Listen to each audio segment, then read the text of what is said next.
আজকের টিফিন বক্সে থাকছে চানা ডাল সুখা। এটা এমন একটা রেসিপি যেটা শুধু বাচ্চাদের টিফিন বক্সে নয়, দিতে পারেন বড়দের লাঞ্চ বক্সেও, এমনকি ট্রাভেল পারপাসেও যে খাবারগুলো আমরা নিই তার মধ্যেও এটাকে ইনক্লুড করতে পারেন। এর জন্য প্রথমেই ছোলার ডালটাকে, এই হাফ কাপ মতো ছোলার ডাল 3-4 ঘন্টা ভিজিয়ে রাখার পর পরিমাপ মতো জল আর পরিমাপ মতো নুন মিশিয়ে প্রেশার কুকারে সেদ্ধ করে নিয়েছি, এমনভাবে যেন ডালটা সেদ্ধ তো হয়ে যায় কিন্তু কমপ্লিটলি গলে ঘাঁটা না হয়ে যায়, অর্থাৎ জলের পরিমাণটা কিন্তু খুব বেশি দেবেন না। এবার একটা কড়াইয়ে একটু সর্ষের তেল গরম করে দিয়ে দিলাম গোটা জিরে, হিং আর কিছু কারি পাতা, কয়েক কুচি আদার একটা কাঁচা লঙ্কা থেতো করে সেটাও দিয়ে দিলাম। ঝালের পরিমাণটা বাড়িয়ে দেবেন যদি বড়দের জন্য বানাচ্ছেন।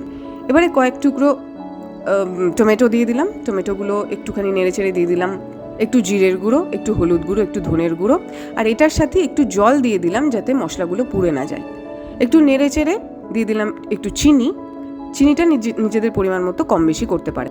টমেটোগুলো বেশ গলে গলে এলে এরপরে দিয়ে দিলাম সেদ্ধ করে রাখা ডালটা নাড়তে নাড়তেই কিন্তু খুব তাড়াতাড়ি শুকিয়ে যাবে, যেহেতু জলের পরিমাণ খুব বেশি নেই। ব্যাস শুকিয়ে গেলেই রেডি। আপনারা চাইলে এতে কিন্তু একটু নারকেল কোড়াও ছড়িয়ে দিতে পারেন, না দিলেও কোনো ব্যাপার নেই, খেতে এমনিই ভালো লাগে।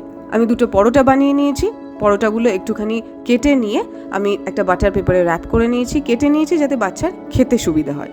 দিয়ে দিয়েছি ছোলার ডালটা আর কিছু আঙুর। শেষ পাতে একটু মিষ্টি মুখের জন্য আমি অর্ধেকটা লাড্ডু নিয়ে নিয়েছি, এর থেকে বেশি আমি দেবো না, কারণ কি বাচ্চার জন্য যতটা পোর্শন দরকার আমি সেভাবেই টিফিন বক্সটা রেডি করেছি।